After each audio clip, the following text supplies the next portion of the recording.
Woman hid thousands of children in coffins. When she was caught, the nasty truth was revealed. Irena Sendler was born in Warsaw, Poland on February 15, 1910. Her father taught her many things, but one lesson in particular stayed with her for her entire life: always help the needy. When Irena was only 7 years old, her father died of typhus. But the years she spent with him would come to have an enormous influence on her. When she grew up, Irena followed in the footsteps of her father, who was a doctor, and became a nurse. Later, she became employed as a social worker in the Warsaw Social Welfare Department, where she helped distribute food and clothing to families in need. At that time, Jews living in many parts of Europe were being persecuted.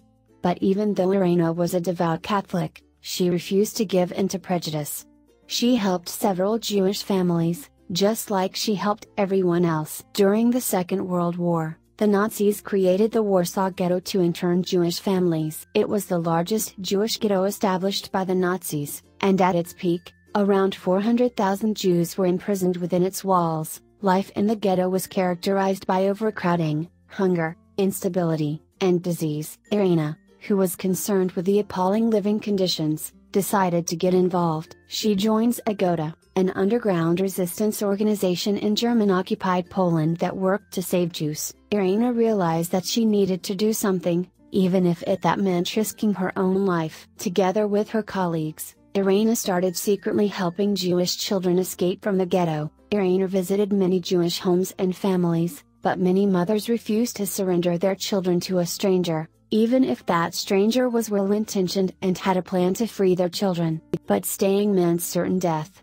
either by being murdered inside its walls or by deportation to concentration camps. Since Nazi surveillance of the ghetto was extensive, Irena was forced to find creative ways to hide the children and smuggle them out. One method was to pretend that the children were seriously ill and bring them to hospitals outside the ghetto, but as the surveillance increased, Irena had to hide the children in suitcases, garbage bags, and even coffins. One rescue involved a baby named Alyosina. Irena hid her in a wooden box that was supposed to contain bricks. The girl, just 5 months old, was brought to safety, and the only thing she had with her was a small silver spoon that her mother had hidden in her clothes. More than 2,500 children were saved in this way.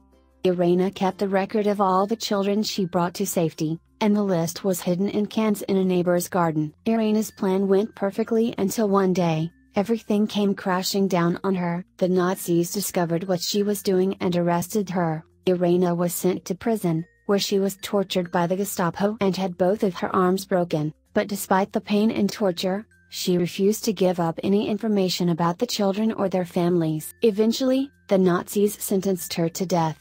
But fate had other plans for Irena. Some of Irena's aides managed to bribe a soldier in the prison so she could escape. From that day until her death many years later, Irena lived under a false identity.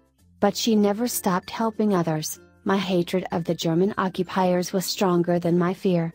In addition, my father had taught me that if you see a man drowning, you must try to save him even if you cannot swim. At that time, it was Poland that was drowning, Irena said in an interview with the Swedish newspaper Sydsvenskan. When the war ended, Irena handed over the records of all the children she rescued to a rescue organization that helped reunite Jewish families. Later in life, Irena got married and had 3 children.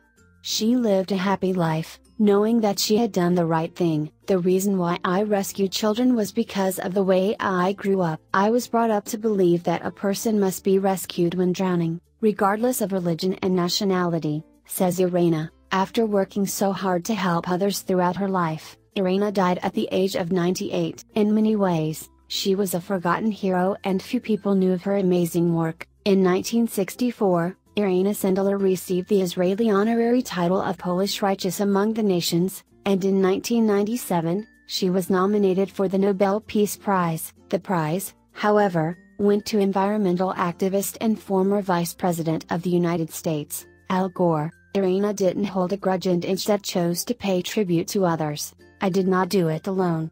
We were about 20 to 25 people, she explained. However, some people have never forgotten her contribution. Now both the children and grandchildren of those I rescued come and see me, Irina said in the interview, "We must never forget this courageous woman with a heart of gold. Please share her story so that more people can learn about the courageous work of Irina Sendler. Don't forget to subscribe our channel for more heart-touching stories like this."